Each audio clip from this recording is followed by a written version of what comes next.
काफी खलबली सभी शहर के नेताओं, जो हमारे शहर के नेता है, उनमें बढ़ गई। अभी क्या युति होगी, क्या युति होगी तो किसकी किसके साथ होगी? अभी शिवसेना का क्या स्टैंड रहेगा, राष्ट्रवादी का क्या स्टैंड रहेगा, या टीओके का क्या स्टैंड रहेगा? क्या बीजेपी शिवसेना का गठबंधन होगा? क्या क्या शिवसेना क्या टीओके के साथ में रहेगी या नहीं रहेगी?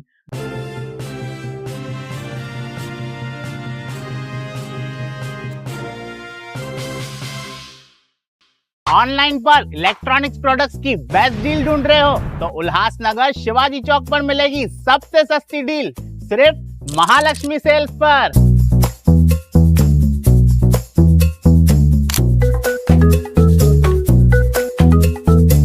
यहाँ पर अवेलेबल है premium TV, washing machine,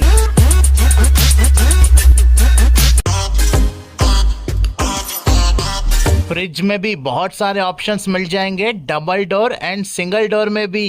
AC, air cooler, डिजी कूलर, डीप फ्रीजर, आटा चक्की, laptop, water purifier, home theatre, inverter, batteries. Best offers के लिए विजिट कीजिए महालक्ष्मी सेल्स, शिवाजी चौक, उल्लासनगर 3। नमस्कार, मैं अशोक पिंडानी, आप देख रहे हैं टाउन दर्शन न्यूज। नमस्कार सभी शहरवासियों को, आप देख रहे हैं फिर से न्यूज चैनल। बोलिए आप, अभी अशोक जी आप रखिए शहरवासियों के सामने जो आज हमारा जो मुद्दा है, जो आज हम साथ में बैठे हैं, क्या हम शहरवासियों के बीच में जाके कहना चाहते हैं? आपकी तरफ से आप क्या कहना चाहेंगे शहरवासियों को?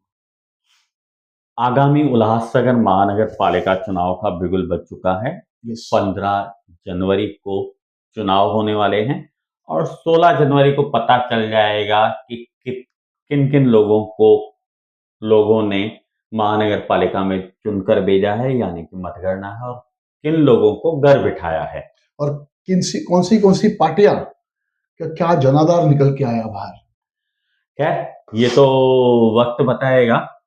आज हम बात कर रहे हैं, सबसे पहला विषय उठा रहे हैं, उल्लासनगर महानगर पालिका चुनाव की घोषणा हो चुकी है, पर जो इच्छुक उम्मीदवार हैं उनमें असमंजस का माहौल है। असमंजस का माहौल इसलिए क्योंकि महायुति होगी क्या, या और क्या क्या समीकरण बन रहे हैं, उसको लेकर उम्मीदवारों में चिंता का माहौल है। आपको क्या लग रहा है? देखिए अभी ऐसा है ना कि जब से आचार संहिता लगी 15 तारीख से, तो काफी खलबली सभी शहर के नेताओं, जो हमारे शहर के नेता है, उनमें बढ़ गई। अभी क्या युति होगी, क्या युति होगी तो किसकी किसके साथ होगी? अभी शिवसेना का क्या स्टैंड रहेगा, राष्ट्रवादी का क्या स्टैंड रहेगा, या टीओके का क्या स्टैंड रहेगा, बीजेपी का क्या क्या क्या स्टैंड रहेगा? क्या बीजेपी शिवसेना का गठबंधन होगा? क्या क्या शिवसेना क्या टीओके के साथ में रहेगी या नहीं रहेगी? गंगा जल का क्या स्टैंड रहेगा? साथ ही साथ आप देखिए बाकी जो पार्टियां हैं, कांग्रेस, उबाटा, उसके अपने मनसे, इनका क्या रोल रहेगा? ये भी बड़ा विषय, बड़ा गंभीर विषय है। राष्ट्रवादी शरद पवार की उनकी भी भूमिका रहेगी। उनकी भी भूमिका रहेगी। आज उनकी निशानी उतारी है। कौन कहां पे कैसा अपने समीकरण बिठाता है? तो ये देखिए, उल्लास से 13.5 किलोमीटर का शहर है और पार्टियां काफी है।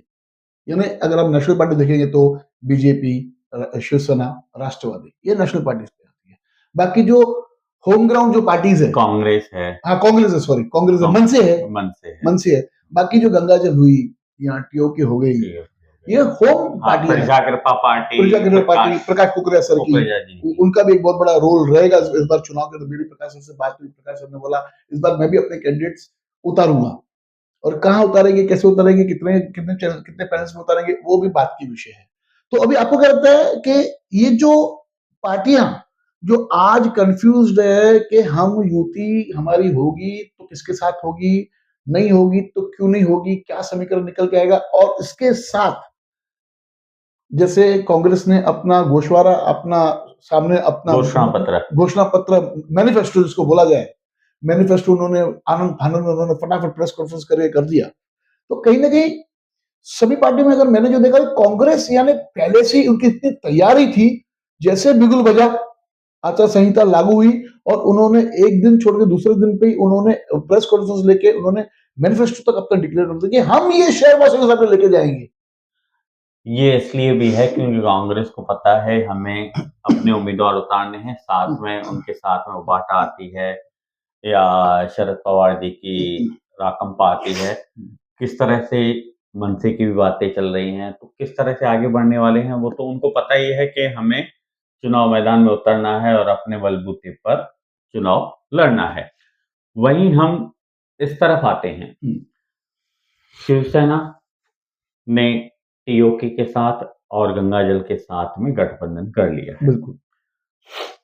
कहा जाता है कि प्रदेश से या दिल्ली से ऐसे दिशा निर्देश पहले मालूम हो रहा था, चर्चाएं हो रही थी कि आए हैं कि भाजपा, सेना, राष्ट्रवादी, अजित पवार जी की वो साथ में लड़ेंगे। पर फिर ऐसी खबरें आ रही हैं कि जहां पे कंफर्टेबल होंगे वहां साथ लड़ेंगे, जहां कंफर्टेबल नहीं होंगे तो वहां पे साथ में नहीं भी लड़ सकते हैं। बराबर, फ्रेंडली फाइट होगी। फ्रेंडली फाइट होगी। तो अगर साथ में लड़ते हैं बीजेपी, सेना और राष्ट्रवादी, अजित पवार जी की, तो वहां पर टीओके और गंगाजल की क्या भूमिका होगी? क्योंकि हम जहां तक देखा है हमने माहौल और बातें सामने आती हैं कि एकनाथ शिंदे जी डेप्यूटी सीएम वो जो जबान करते हैं वो निभाते हैं। तो उनके बिहाफ में डॉक्टर श्रीकांत शिंदे जो यहाँ के सांसद हैं, उन्होंने टीओके और गंगाजल के साथ में गठबंधन किया है। तो उन्होंने गठबंधन कर लिया है तो वो पीछे भी हटना उनके लिए मुश्किल है। हाँ। यहाँ पे समीकरण ऐसा हो सकता है कि भाजपा और शिवसेना फ्रेंडली फाइट करे। शिवसेना पहले से ही गठबंधन कर चुका है उल्लासनगर में टीओके और गंगाजल स्थानीय पार्टियों के साथ में। तो यहाँ पर ऐसा हो सकता है। यहाँ पे बाकी राकंपा अजित पवार जी की, एनसीपी, जिनके जिला अध्यक्ष हैं भरत गंगोत्री, वो क्या भूमिका निभाते हैं वो भी अहम रहेगा। मैंने भरत गंगोत्री जी से मैंने संपर्क किया और मैंने पूछा कि वे क्या भूमिका रहेगी, तो उन्होंने कहा मैं तो शहर से बाहर हूँ और कहीं ना कि भाई मतलब कोई अभी तक मेरे को ऐसे मेरा अनुमान है कि अभी तक कोई भूमिका तय नहीं हुई है। वही कंफ्यूजिंग की भूमिका है कि अभी क्या करे, गठबंधन होगा तो कैसे होगा, कौन सी सीटों पे कौन सी सीटों को लेके कॉम्प्रोमाइज होगा, कौन सी चीजों को लेके बंटवारा होगा, कौन सी चीजों को लेके उस पर मतभेद होंगे। देखिए, मुझे ऐसा लग रहा है कि परिस्थितियां जो टॉप लीडर्स हैं उनको पता है कि क्या होने वाला है, पर वो जाहिर इसलिए भी नहीं करेंगे क्योंकि उनको पता है हमने जाहिर कर दिया।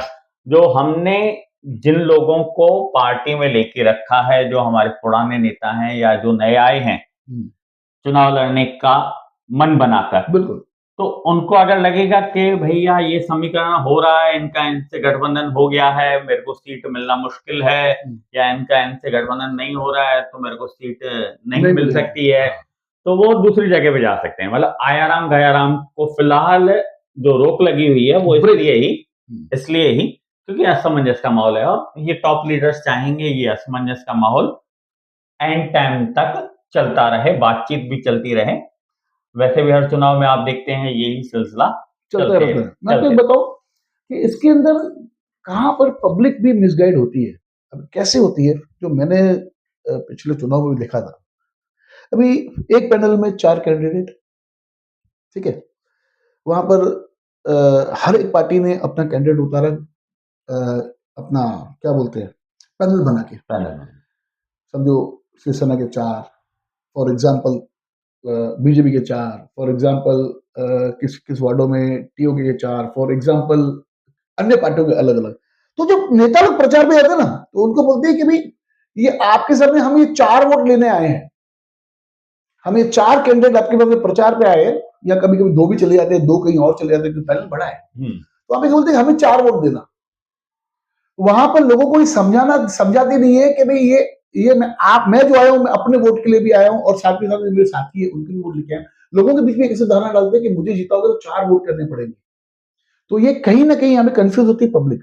अभी इसमें ऐसा है कि समझो अभी मैं अगर वोट मतदान करने जाता हूं, वहां पर मेरे सामने यानी 20 कैंडिडेट है टोटल, अलग अलग पार्टियों से 20 कैंडिडेट है और सबके ईवीएम मशीन मेरे सामने पड़ी है। अब मुझे लग रहा है कि ये एक व्यक्ति है, ये फलाने पार्टी से, ये मुझे अच्छा लगा, मैं इसको वोट करना चाहता हूं, वोट किया। अब दूसरे पार्टी से समझो भाई दूसरा भी कैंडिडेट है, बी में ए हो गया, बी आ गए, बी में मुझे ना ये बल इसी पार्टी का है, लेकिन मुझे ये व्यक्ति ना मुझे ठीक नहीं लगा, ठीक तो नहीं लगा। हाँ, दूसरा कोई या तो अच्छा पिछले लग रहा टर्म में है। इसने काम नहीं किया, या तो मैं चाहता हूं कि युवा चेहरा मेरे सामने नजर है, तो मैं युवा चेहरा को मैं जीता हूं, हाँ, मन की इच्छा कि मैं हाँ, अपना वोट उनको हाँ, उनको उनको दूं। तो यहाँ पर जो नेताजी प्रचार देते हैं मिसगाइड करते हैं लोगों को कि भाई आपको 4 वोट करने पड़ेंगे, लेकिन यहां पर मैं आपको बता दूं सभी शहरवासियों को कि आपका मन है कि आप एक वोट ए पार्टी को करें, बी वोट दूसरा जो आपका वोट है आप दूसरे पार्टी को करें, या अपक्ष को करें, या किसी पार्टी को करें, आपको जो व्यक्ति अच्छा लगे आप उनको वोट कर सकते हैं, ये आपका आपका अधिकार है। आप इस विषय कैसे? सही है। इस संबंध में जागरूकता लाने के प्रयास तो पहले भी होते रहे हैं, तो हम भी चाहेंगे कि जनता जागरूक हो। जैसे 2 पैनलों में 3 का वार्ड है, बाकी 18 पैनलों में 4 का 2 वार्ड पैनल, है। हाँ, एक 20 और एक 9। 9, हाँ। बाकी जितने भी पैनल हैं उनमें 4-4 का वार्ड है। अ, ब, क, ड, ABCD, ABCD। तो आप ए में जितने उम्मीदवार खड़े हैं उनमें से किसी एक को वोट दे सकते हैं जो आपकी पसंद का हो। बी में भी ऐसा ही कर सकते हैं, जरूरी नहीं है कि ए में जिस निशानी पे या जिस पार्टी को वोट दिया है उसी को बी में देना है, नहीं, ऐसा नहीं है। बी में आप और किसी को भी दे सकते हैं, किसी भी पक्ष का हो, अपक्ष हो, आपकी इच्छा, आपको अधिकार है, आपको अधिकार है, किसी भी उम्मीदवार को आप चुन सकते हैं। सी में भी वैसे ही और डी में भी वैसे ही, मतलब आपको 4 मत देने का अधिकार रहेगा। यहाँ पर मैं जनता से ये कहना चाहूंगा कि जब आप वोट देने जा रहे हैं तो ये चीज जरूर ध्यान रखें कि हमारे परिसर के लिए, हमारे वार्ड के लिए, हमारे पैनल के लिए जो व्यक्ति अच्छी भावना रखता है या अच्छा काम कर सकता है, जरूरी नहीं है कि हमें चुने हुए को ही चुनना है। नया अगर कोई चेहरा आता है, पढ़ा लिखा है, युवा है, तो उसे भी हम मौका दे सकते हैं और अनुभवी को भी चुन सकते हैं, वो हमारे हाथ में है। तो मैं यही चाहूंगा कि लोग मतदान जरूर करें, और किसे करना है वो आपका अधिकार है। लोकशाही में ये सबसे बड़ा अधिकार हमारे पास है जो चुनाव के वक्त हमें इस्तेमाल करना रहता है।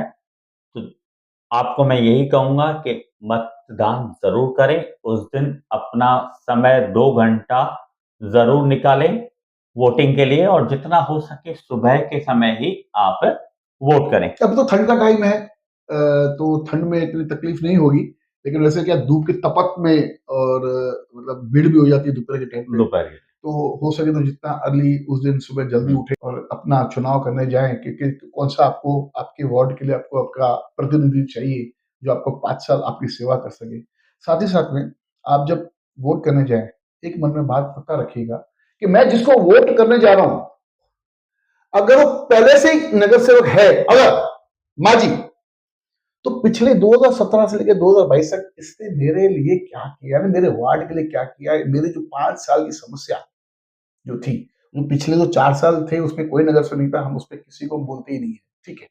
जो 5 साल जो 17 से लेके 22 तक, यानी 2017 से 22 तक हमारा ये नगर सेवक था, ठीक है। अब ये नगर सेवक लोगों ने क्या किया, हम गए तो हमको क्या बोला, अरे ये तो मेरा वार्ड नहीं, ये दूसरे का वार्ड है। फिर आप उधर जाओगे, बोले अरे ये तो वार्ड मेरा नहीं है। अरे आपके पास जब आप वोट मांगने आए तो आप तो चार वोट मांगे थे आपने, और 4 लोग साथ में आए थे, 4 लोग साथ में कंधे से कंधा मिला के घूम रहे थे, हमको वोट देना, हमको वोट देना। जब हमारा काम पड़ता है तब आप हमें डिवाइड करते हो कि वहां पर जाओ, वहां पर जाओ, यहाँ का मैं नगर सेवक नहीं हूं। तो वोट 4 मांगने क्यों आए थे भैया? एक दूसरा, आपके वार्ड में पानी की समस्या कितनी है, किसने आपको निवारण करके दिया, उस बात का भी ध्यान रखिए। कचरे की समस्या है या नहीं है, वो आपको देखना है कि हमारे वार्ड के अंदर हमारे को क्या समस्या है, और हमारे जो समाधान है आने वाले 5 सालों के अंदर कौन दे सकता है हमें समाधान, उस पर पक्का विचार पक्का रखिएगा। आपको लुभाने के लिए आपको सब पार्टी आएगी, बड़ी बड़ी बातें करेंगे, बड़ी बड़ी बातें करेंगे, बहुत बड़े बड़े वादे कर देंगे, आपको पार्टियां देंगे, आपको खुश करने की कोशिश करेंगे, वो खाली एक कहीं ना कहीं हो सकता है वो एक दिखावा हो, तो दिखावे में ना आते हुए अशोक जी आप इस पर भी कैसे रोशनी डाल सकते हो कि एक दिखावट की जो राजनीति है आप उस पर क्या बोलना चाहेंगे? दिखावट की राजनीति को अगर रोकना है तो सबसे पहले जो भी लोग मतदान देने जा रहे हैं तो सबसे पहले ये ध्यान रखें, मैं जिस पैनल को चुन रहा हूं या जिस वार्ड के उम्मीदवार को चुन रहा हूं वो मेरा परिसर में रहने वाला है कि नहीं, मेरे पैनल का रहने वाला है या नहीं, या दूसरे किसी पैनल से उसको पार्टी ने खड़ा कर दिया है तो मेरे काम बाद में आएगा या नहीं। तो ये चीजें हमें सोचनी है। ये लोकल इलेक्शंस हैं, तो लोकल इलेक्शंस में हम किसे चुनते हैं वो हमारे ऊपर है। जितना हो सके हमारे करीब जो हो, हमारे परिसर में जो रहता हो, हमारे वार्ड में जो रहता हो, हमारे जो पैनल में रहता हो, या हमारे वार्ड में उसकी ऑफिस हो, वो या घर हो, वो ऑफिस हो, वो लोगों से इजी मिलता हो, और फोन चालू है 24 घंटे नहीं, पर सुबह 9 से लेकर रात को 9 बजे तक वो फोन पे अवेलेबल हो कोई भी समस्या को लेकर। ऐसे लोगों को चुनना है। बाकी जनता की मर्जी है वो किन्हें चुनते हैं। जैकी जी, आपने जो कहा कि फोन 9 से लेकर 9 तक चालू रहे, ऐसे काफी नेता है जो दोपहर को भी सोते हैं, गलती उनकी भी नहीं है, उम्र का तकाजा है, बाल काले करने से उम्र छुपती नहीं, लेकिन कहीं ठीक है, मैं कहीं ना कहीं उनको आप 2 घंटे का गैप दे सकते हैं, दोपहर को 2 घंटा आराम करें, क्योंकि ये उम्र का तकाजा है, बाल काले करने से जवानी दिखती नहीं है और बुढ़ापा छुपता नहीं है।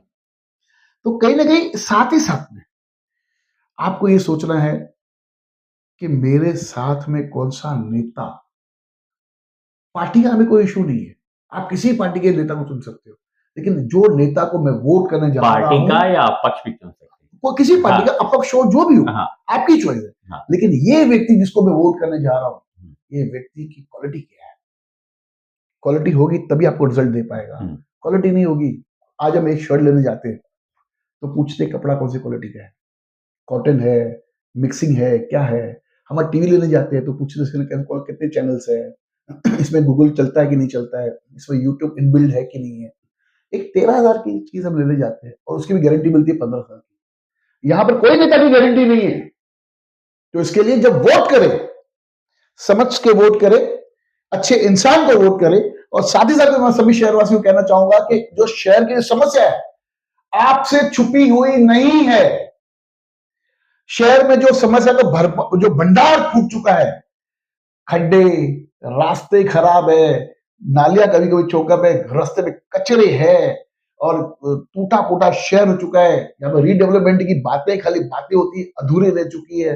जो बेचारे जो पलायन होकर चले गए यहाँ से शहर से, आज उनकी पीड़ा आप जगह पूछेंगे तो बोलेंगे कि अरे मेरा घर मैं छोड़ के आ गया, मुझे पीड़ा है। तो इन सब चीजों को नजर में रखिएगा। हम वार्ड वार्ड में जाएंगे, घर घर जाएंगे, लोगों तक जाएंगे, लोगों तक पहुंचेंगे और लोगों को बोलेंगे कि आपकी समस्या क्या है, आप क्या इस बार चुनाव में जाके क्या ऐसा प्रतिनिधि चुनना पसंद करेंगे जो आपके तकलीफ आपके साथ खड़ा हो, क्या कहेंगे? मैं यही कहना चाहूंगा जैकी जी, आज का एपिसोड हमने महायुति और जो नेताओं को लेकर माहौल बन रहा है, नेता चिंतित हैं, इसको लेकर किया है। कल का हम एपिसोड खास रखेंगे शहर की जो प्रमुख समस्याएं हैं उन पर, जैसे जनता तक भी आए, और इस संबंध में आप टाउन दर्शन और फिर सुबह होगी कि कमेंट बॉक्स में आप अपनी प्रतिक्रिया दे सकते हैं कि कल आपको जो समस्या है उस पर भी हम बात कर सकें। तो कल हम बात करेंगे शहर के प्रमुख मुद्दों की। हमें आप बुला सकते हो, हमारा नंबर आपके सामने स्क्रीन पर होगा, आप हमें संपर्क कर सकते हो कि आप हमारे वार्ड में आइए, हमारे पैनल में आइए, हमसे इंटरव्यूज लीजिए, हम अपनी समस्या आपको बताना चाहते हैं, तो महानगर पालिका तक पहुंचा सकते हैं, नेताओं के कान तक बात डालने मतलब दे सकते हैं, मतलब आपके मीडिया के माध्यम से हम आएंगे। टाउन दर्शन और फिर सुबह होगी की ये कोशिश रहेगी कि अलग अलग पैनल्स में, वार्ड में जाकर आम लोगों की समस्याओं को सुना जाए, और वो जो नेता जो चाहक उम्मीदवार हैं या जो ये दौर चलेगा तो ऐसा भी होगा कि नॉमिनेशन फॉर्म भरने का सिलसिला भी शुरू हो जाए। तो उन उम्मीदवारों को भी आपके साथ में खड़ा करने की कोशिश करेंगे कि लोगों की समस्या का वो किस तरह से निवारण करेंगे। रिपोर्ट कार्ड देखिएगा जरूर। आप प्रिंसिपल की भूमिका में हैं। रिपोर्ट कार्ड बनाना आपका काम है और आप किसको पास करते किसको फेल करते उसका अधिकार भी आपके पास में है। इसी तरह से देखते रहिए टाउन दर्शन न्यूज और धन्यवाद। देखते रहिए फिर सुबह की न्यूज चैनल।